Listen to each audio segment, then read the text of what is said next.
As I look to nature's beauty, dazzled am I, knowing everything calls on you, the Lord Most High.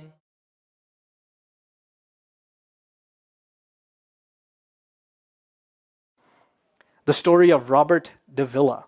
You know who that is? No, you don't, because I do.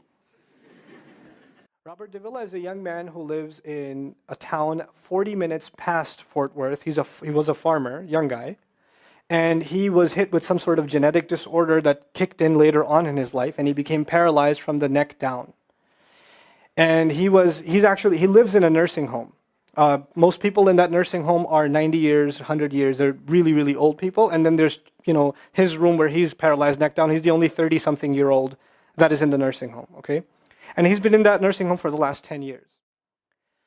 Robert Davila lives a pretty decent life in there. The nurses take care of him. He's a happy guy. And one day he goes to sleep and he sees a man in his dream. That man says his name is Muhammad. And he says, pointing at the crucifix, God did not send messengers so they would worship the messengers. God sent messengers so you could worship God. And Jesus was just a man. He walked in the markets and he ate food. He walked in the markets and he ate food, and the dream stopped. So he starts Googling Muhammad. He finds Islam. He takes Shahada. When he takes Shahada, he wants to learn about the Quran. So he goes on these chat sessions and finds somebody needs to teach me Quran. He finds a brother in Egypt that he gets together with on Skype to try to learn Arabic. Learned the Arabic alphabet. Once he learned the Arabic alphabet, he learned to recite the Quran. He memorized 10 surahs from his hospital bed. Then he said, I'm beginning to memorize the Quran, and I'm beginning to learn about this prophet, but I need to understand the Quran. So he starts Googling how to understand the Quran. And for some reason, he ends up on my videos. And he starts watching my stuff. And he watched almost everything. And then here's the kicker. In the nursing home, there was an Egyptian fellow that used to come in and do some repair work. The Egyptian fellow has his own awesome story. The guy had basically lost faith. He wasn't religious. The nearest masjid to him was 50 miles away. So he didn't really go to Jum'ah much anymore. But he felt a spiritual void, so he started going to the church just to feel closer to Allah. Raised Muslim. He goes to the church just to feel closer to Allah.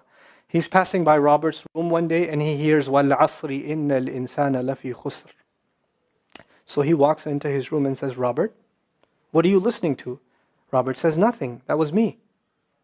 And the guy says, you're Muslim? He goes, yeah, I became Muslim. And now this friend is in shock.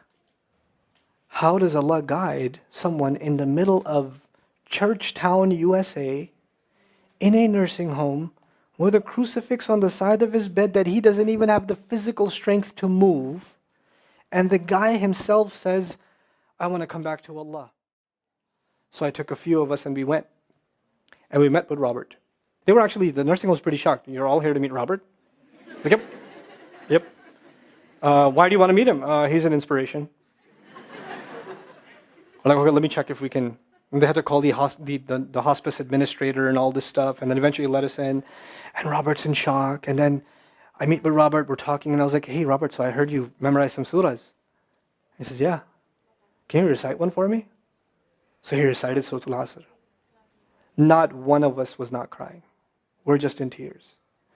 I want to tell you some more about Robert, because young guys are here. Young guys that play basketball. Young guys that are healthy. Young guys that have ambition. I told you, what's his paralysis? From where to where? Neck down. He has a special wheelchair that has to hold pretty much every part of his body in place. He can't just sit in a wheelchair. It holds his neck and it holds every other part of his body in place because he has no control over his limbs. And he has to have a special van where the wheelchair locks in so that if it goes through a bump or whatever, he doesn't, receive the shock. So he made a request. He wants to go to the Friday prayer. They didn't have the special van. So they put him in a regular van. And so he went in the regular van and a few bumps and his spine got even more hurt. He went to Jumu'ah. He came back in excruciating pain. And they said, I'm sorry, Robert, you're no longer able to sit in your wheelchair. You're going to have to stay in your bed for the next 6 months at least. If you see recovery, then you can get back up again. I met him in that span. He had already been in that bed for 3 months already. And the reason he was in that bed is he went to the Jummah prayer. And he told me about the Jummah prayer. He said, I've never felt more peace in my life than I was in that masjid. And you know what I'm going to do, Brother Nouman? When I can sit in my chair again, I'm going to go to Jummah. I'm going to go to the masjid because I've never felt like that before. There's someone who has nothing but control over his mouth and his eyes. And he says, I only find peace in the masjid. And here we are. If Allah can guide Robert Davila, Allah can guide everybody. And then he said, sometimes I wonder why Allah put me in this position. And then I say to myself, what am I kidding? Allah has given me so much. I am so grateful for what He gave me. And if this is the way He was going to bring me to Islam, it's all worth it. So worth it. You have Muslims that lose a little bit of health and they say, why is Allah doing this to me? And this man, if you would think, nowadays atheists argue because of suffering, there's no God. If one man has in a position to say, I don't believe in God. If there was a guy, why would I be in this position? It would be Robert Davila. That guy would say, I don't believe in God. If there was one, why would I be in this mess? And yet he's in this position, and I've never seen a face with more nur. Never. I've never seen a face that has more contentment on it. He's so satisfied with life. He's so happy. He's just happy. He's a teacher to me. I consider him a teacher. He's my sheikh. Somebody says, who's your sheikh? I say, Robert Davila. Really? Is that a pizza place? Or no. We shouldn't be skeptical in Allah's guidance. We shouldn't worry about how am I going to find balance. No, that's Allah's job to guide you. Your job is to talk to Him. Your job is to get sincere. That is the message I have for you. That is how we're going to find balance. Honestly.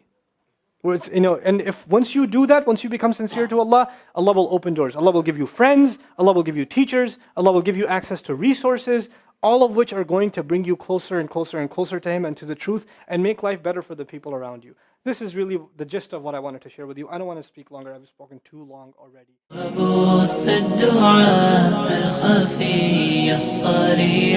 يسعك الفضاء الرحيم